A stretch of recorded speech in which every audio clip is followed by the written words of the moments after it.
Welcome to the Great Detectives of Old Time Radio.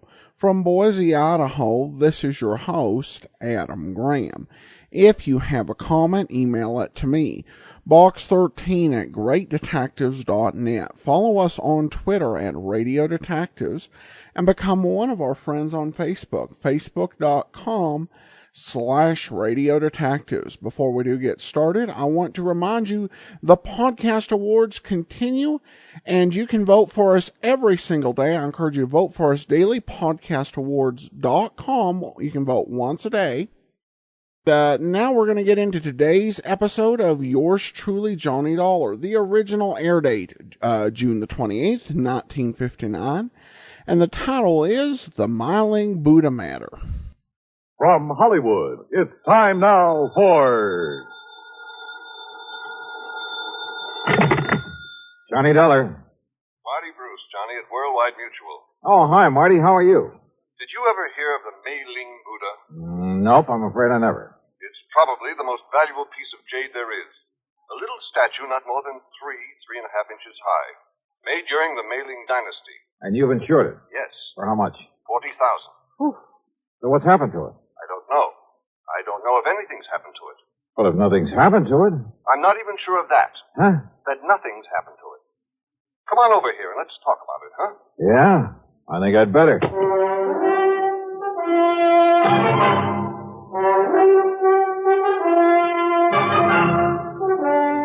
Bob Bailey in the exciting adventures of the man with the action-packed expense account. America's fabulous freelance insurance investigator. Yours truly, Johnny Dollar.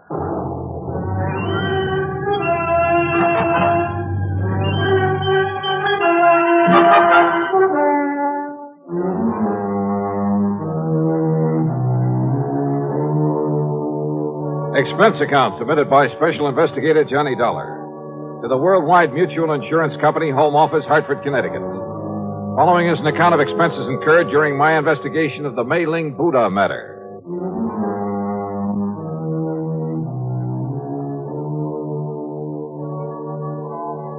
Expense account item 1, $1.10 for a taxi from my little apartment to the office of Worldwide Mutual, where Marty wasted no time in getting to the point. I'd know for sure if it weren't for that knuckle-headed Ray Kermer. Who's he? One of our account men.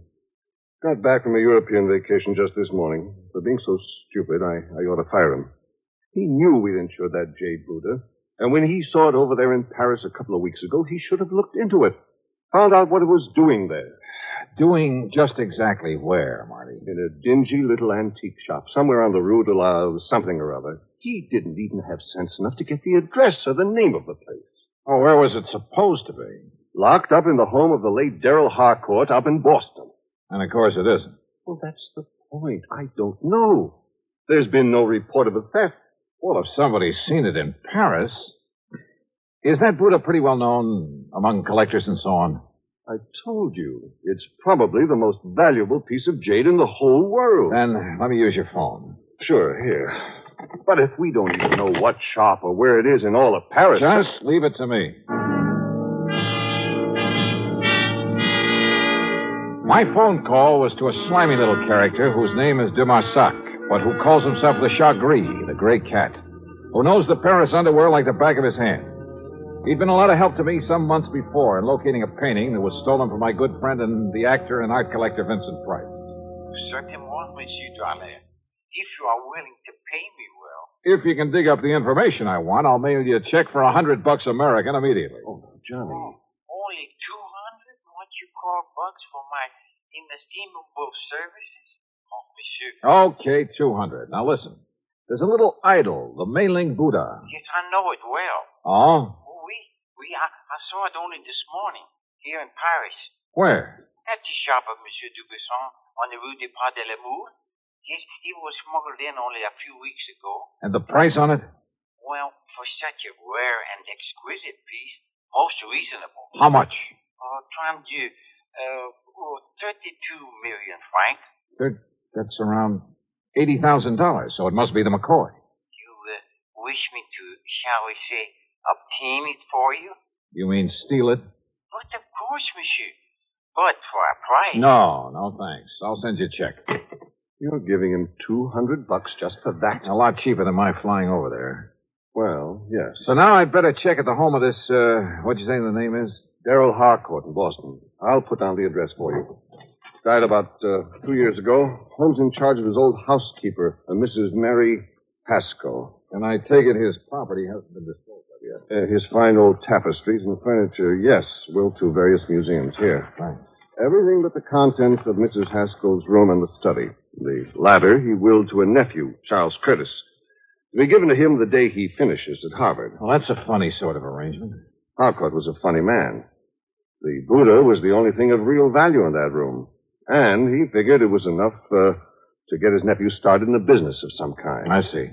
This Curtis boy get the house, too? No. That goes to Mrs. Haskell after Curtis gets the contents of that one room. Well, looks as though I'd better hie myself up to Boston and make sure that Buddha's really gone.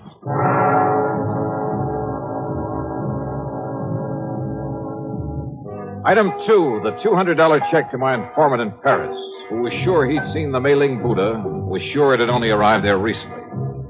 But if so, why hadn't it been reported missing from the home of the late Darrell Harcourt up in Boston? Item 3, $50 deposit on a rental car. When I reached Boston, I headed west on Beacon Street, a couple of miles beyond Kenmore Square, and there on a little side street found the Harcourt home. It wasn't much of a place anymore. The lawn and garden had been neglected. The building itself was in need of repair. The doorbell was the old-fashioned kind. Yes. Mrs. Haskell, I'm Johnny Dollar, insurance investigator. Oh, of course. Do come in, Mr. Dollar. Rather dismal, desolate, isn't it? You live here all the time? I am responsible for this house until the terms of the will are fully met. That's when Charles Curtis finishes school. Yes. Of course, my own quarters at the back are as tidy as they've always been, and Mr. Harcourt's study is exactly as it was when he passed away. I want to see that study, Mrs. Haskell. Oh, no, Mr. Dollar. It's to be left as it is until Master Charles opens it to claim his inheritance. You're talking about the Ling Buddha. And the furniture and books and things. How long since you've seen that little jade idol? Why, not since Mr. Harcourt died. I locked the door, and it hasn't been opened since, except that Well, I'm sorry, but I have to look around in there. But, Mr. Dollar... You have the key? Of course. I keep it on this chain about my neck at all times. Let me have it, please. But, Mr. Dollar... Listen, I can get a court order if necessary, but it would only waste time. How am I to know if you're even... Well, that is... Here, my credentials. I'm a fully authorized agent of the company that insured that Buddha. But I'm responsible. Has it occurred to you, Mrs. Haskell, that the Ling Buddha might possibly have been stolen? That's impossible. Is it? Okay, where's the study? I'll go with you. By all means. And I'll open the door. Here, now. This door looks a couple of inches thick. Just like the one to the library, where Mr. Harcourt kept all his lovely tapestries. Oh, dear, look at all that dust. Dust is right. It was on everything. The accumulation of a couple of years. On the desk, the chairs, the oaken floor, bookshelves, and tables. The room was dark and gloomy. Yes. It looks just the same, except for all this horrible dust. But as I told you, Mr. Dollar, this is the first time the door has been opened. Yeah. Now, where is the... Oops! Oh, I hope you didn't hurt yourself. No, I just didn't see it. But he always insisted on keeping the electric fan on that little table next to the door. Yeah. Now, where's the Buddha? The little wooden casket on the desk. Now, let's see.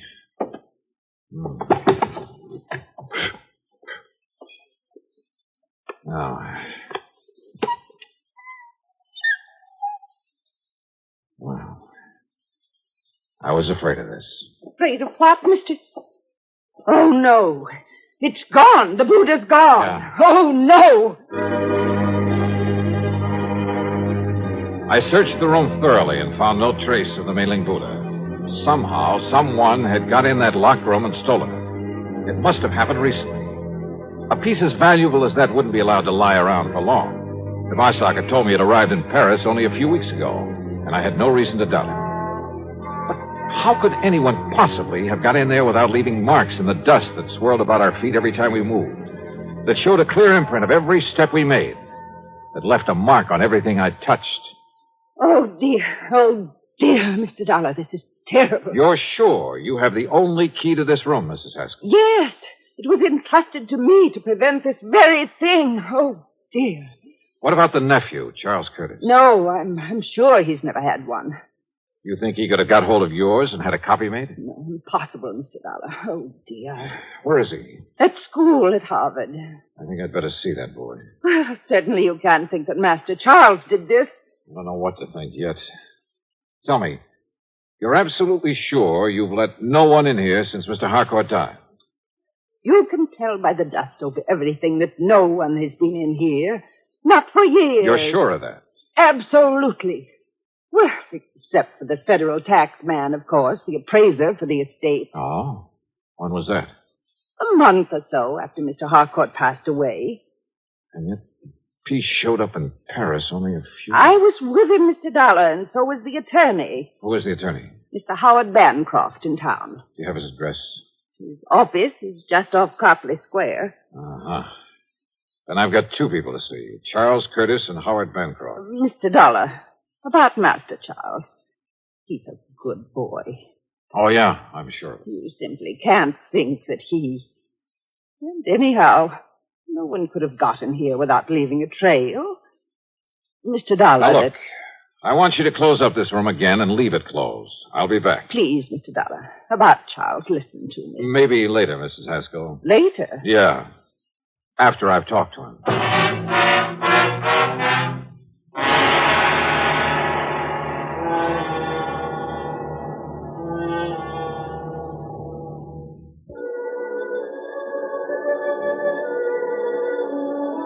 One thing puzzled me. If young Charles Curtis did steal the Buddha, why did he do it? After a few months more at Harvard, he'd get it anyway. And he'd be able to sell it on the legitimate market for a lot more than it would ever bring on the Paris black market. On the way in to look him up, I stopped at the office of the lawyer, Howard Bancroft. I can't believe it, Mr. Dollar. Well, the fact remains, Mr. Bancroft, that the Buddha's not only missing from the Harcourt home, but has turned up in Paris. But the only person who had access to that room was Mrs. Haskell, in accordance with Mr. Harcourt's wishes. That room hasn't been entered for years, until today. And yet, if the Buddha has shown up only recently... I'm afraid I don't follow you, sir. Mr. Harcourt willed it to his nephew, didn't he? That's right. Charles Curtis, when he finishes school. And he willed the house to Mrs. Haskell, didn't he? Yes, and it will be little enough reward for her years of service to him. How do you mean? Mr. Harcourt paid her very little during all those years. She, and I too, quite frankly, felt she was entitled to a great deal more. You see, his really valuable things, the collection of tapestries, he willed to various museums. So I understood. They were kept in an hermetically sealed room, the library. Hermetically sealed? Practically. Didn't you notice the tremendous doors on the study and library, the sealed windows? Then how could any dust... What? About Charles Curtis, Mr. Bancroft. Admirable young man. In addition to the money his uncle always gave him, his own family is very wealthy, you know. No, I didn't know. Yes. They've given him everything he wants, and it hasn't spoiled him a bit. Even during college? He's an excellent, hard-working student. He's going to be a lawyer, Mr. Dollar, and he'll be a good one. And maybe my thinking about him has been wrong. Oh, definitely. Why, Mr. Dollar, he's planned to donate the Ling Buddha to a museum when it comes into his possession. So you see... It's just that after handling more or less straight insurance cases for so many years, I almost instinctively suspect anyone close to the problem at hand. In this case, young Charles Curtis. Even Mrs. Haskell. Maybe even you. I beg your pardon. But I guess I'd better just shake the dust out of my brain and tackle this as a plain, ordinary... Wait a minute. Dust. Eh? It's a little matter of dust that really has me stopped. It makes it impossible for that room to have been entered since... Tapestries, you said. I mentioned them. Of course. How blind can I be? Eh? Look, you better get ready for some legal action on behalf of your client, the late Mr. Darrell Harcourt. What? I'm going to play a hunch, Mr. Bancroft. Maybe it's all wrong. Maybe it's crazy. But I'm going to play it to the hilt.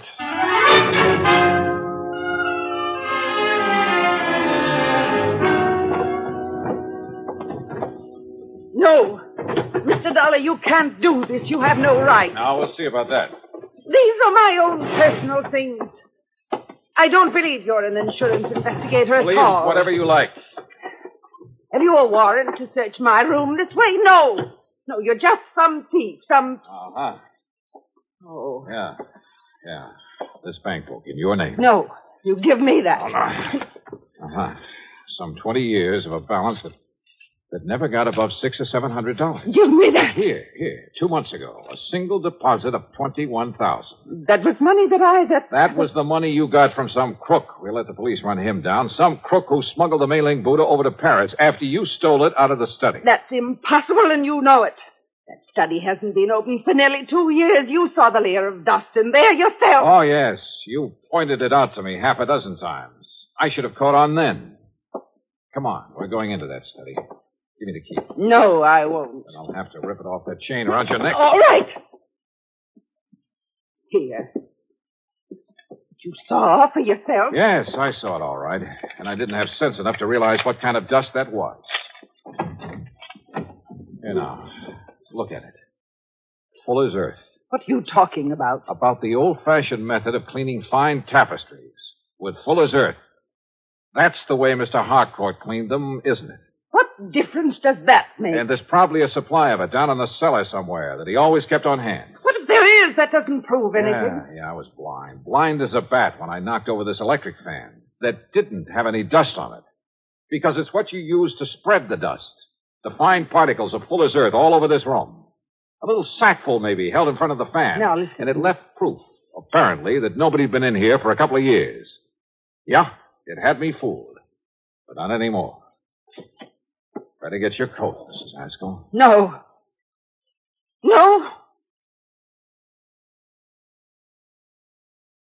Dollar. I deserved far more from Mr. Harcourt. For my years of service. And of watching him squander his money on the idle tapestries. And on that nephew who had money of his own. Now I have money. Plenty, Mr. Dollar. More than I need. I'm an old woman. But you're young. Perhaps you could use some of it. Perhaps $10,000 or $12,000. You'll have to think of a better way out than that, Mrs. Haskell. And you know something? I have a notion you're going to have time to think about a lot of things. Plenty of time.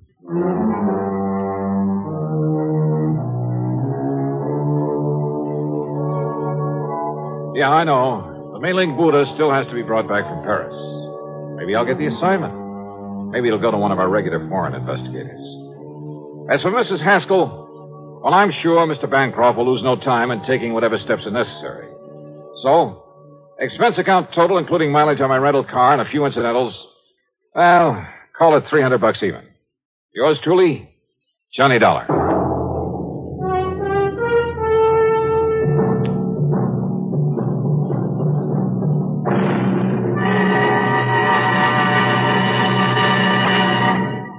Now, here is our star to tell you about next week's story. Next week, well, far be it from me to get up on a soapbox, but I hope you'll make a point of listening to it.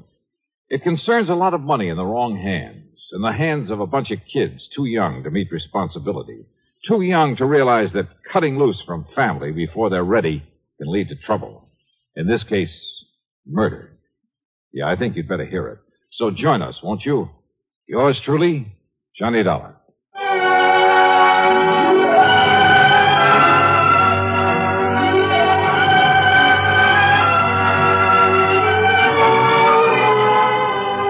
Yours truly, Johnny Dollar, starring Bob Bailey, originates in Hollywood and is written, produced, and directed by Jack Johnstone.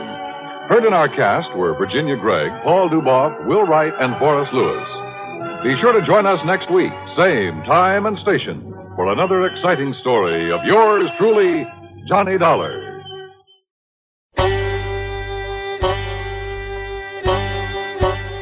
Hi, this is Andrew from OTRWesterns.com. I wanted to invite you to come take a look at our site.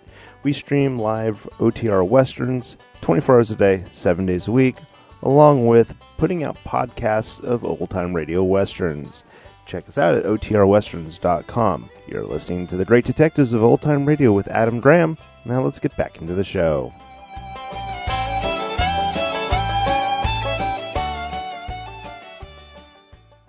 Welcome back.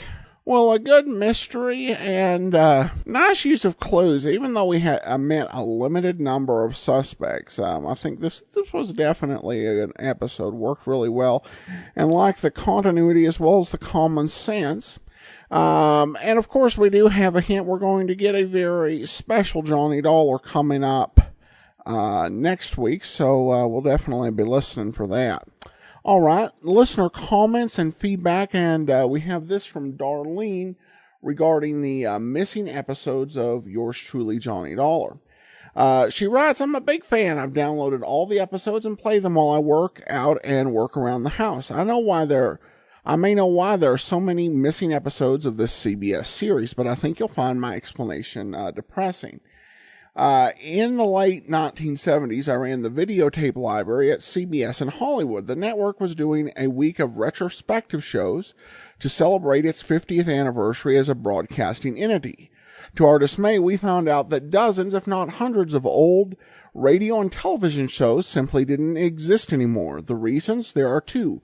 First, when magnetic recording tape and later videotape was introduced, everyone was delighted that it could be erased and reused, thus saving money. Many old shows that were transcribed onto these magnetic recording media were simply overwritten with new programming, destroying the material. Second, at the time, perhaps still to this day, CBS maintained its archives of old programming in a warehouse in Fort Lee, New Jersey. It had limited space. When they needed space, rather than expand their facilities, which would cost money, old programming was simply put outside, where it was either stolen or literally trashed. We'll never know how much wonderful programming from both television and radio was lost because of these economies. Keep up the good work. Without people like you, I doubt there would be any effort at preserving these wonderful shows. Well, thanks so much, Darlene. And I think the story you tell is certainly way too common of what happened in the golden age of radio. And it is part of the reason why we have so many, lost episodes of radio and television programs. You take a look at a series like Dragnet over TV, and so many episodes are missing. I think that there's still close to 200 episodes that are lost or, really limited circulation. Though the thing with Johnny Dollar, and I think where the mystery to me lies, because I understand those type of things happen, but at the same time that we have, I think about 39 of the Johnny Dollars from 1955 on that are missing, and about 26 of those with Bob Bailey. You don't have near that number of missing episodes of Suspense or Gunsmoke. And so that to me is kind of the key to the mystery, is kind of why the difference. So I still hope they're out there, and thankfully Armed Forces radio and television service preserved a lot of discs. And I think, what happened in CBS is indicative of something that happened on a lot of Golden Age radio and television shows. And honestly, it happened on both sides of the Atlantic. Certainly, the BBC had a policy of, actually by policy trashing old videos. And they just didn't know what they had or that there would be any importance. And to be fair to them, in terms of commercial value, most old-time radio programs are somewhat limited. I think there's been a lot of great cultural treasures lost, and it's unfortunate that some of these possibilities weren't better thought out at the time. And then we have a comment from Joe. I voted for you. Well, thanks so much for your vote. And you can continue to vote for the great detectives of old-time radio every day at podcastawards.com. Voting does continue through Sunday. In the meantime, do send your comments to box13 at greatdetectives.net. Follow us on Twitter at Radio Detectives, and become one of our friends on Facebook.